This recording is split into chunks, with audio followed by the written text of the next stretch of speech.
Ke Huy Quan didn't know who Harrison Ford and Steven Spielberg were when he was cast in Temple of Doom. They were just guys. The actor hadn't seen Star Wars or Raiders of the Lost Ark, and thought they were just really nice. It's an almost unbelievable Hollywood story. On the February 3rd episode of WTF with Marc Maron, Oscar winner Ke Huy Quan looked back at his first movie, 1984's Indiana Jones and the Temple of Doom. Though he worked with legends Harrison Ford and Steven Spielberg, Quan, 53, told Maron that he didn't know who they were when he auditioned for the movie. Quan was born in Vietnam, and at the end of the Vietnam War in 1975, he and his family fled to Hong Kong before gaining entry to the United States and settling in the Los Angeles area. One day, Quan told Maron, 61, a casting director came to school.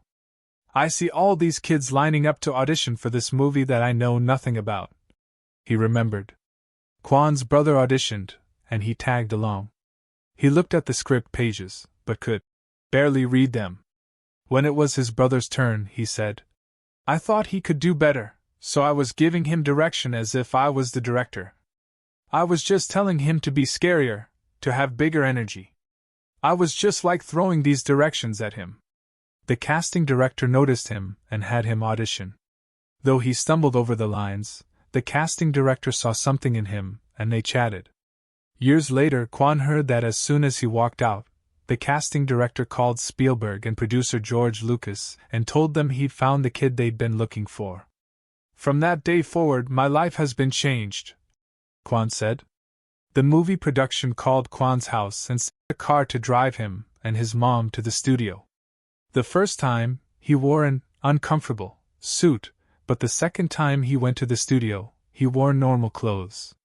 "And I walked in the room and there was George Lucas, Harrison Ford and Steven Spielberg," he remembered. "It was pretty insane. And to think that only 4 years prior to that was when I came here as a refugee, and all of a sudden, I find myself on a set with basically the biggest filmmakers on the planet and the biggest movie star on the planet." Not that Quan had any clue who they were. "I didn't know I was in a big thing," he said. He had never seen Star Wars or Raiders of the Lost Arkansas. "So to me, they were just guys," he said. "And I think my lack of knowledge of who they are made me really comfortable because there was no stakes for me." During that first meeting, Spielberg had them improvise the card game Indiana and Quan's character, Short Round, take part in during the movie. They also read a few scenes from the script. "To me it was, oh, these guys are really friendly, really nice," Quan remembered. Soon he was in wardrobe fittings.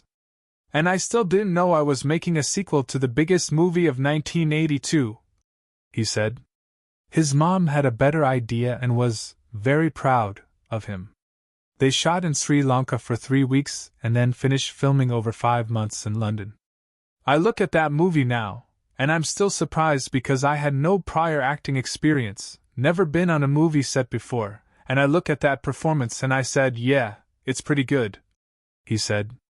He credits Spielberg for being so good with kids, because he's just a kid himself. When he would have a good take, Spielberg would high-five him. When the movie was over, Quan went back to school. "The very first time I watched myself up on the screen was at the premiere with 1,400 people," he remembered. "I thought it was incredible. I could not believe it was me up there on the screen, and you can understand why I fell in love with acting immediately." Quan went on to star in 1985's The Goonies. However, for years, he struggled to find work as an adult. In 2023, he won an Oscar for his role in Everything Everywhere All at Once, and last October he told people he's still adjusting to the changes his success has brought. "Everything that has happened in the last 2 years, I'm still getting used to it," he said. "Ever since I won the Oscar, that narrative is slowly changing.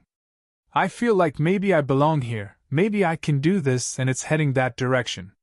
Quan next stars in the new movie Love Hurts, which hits theaters February 7th.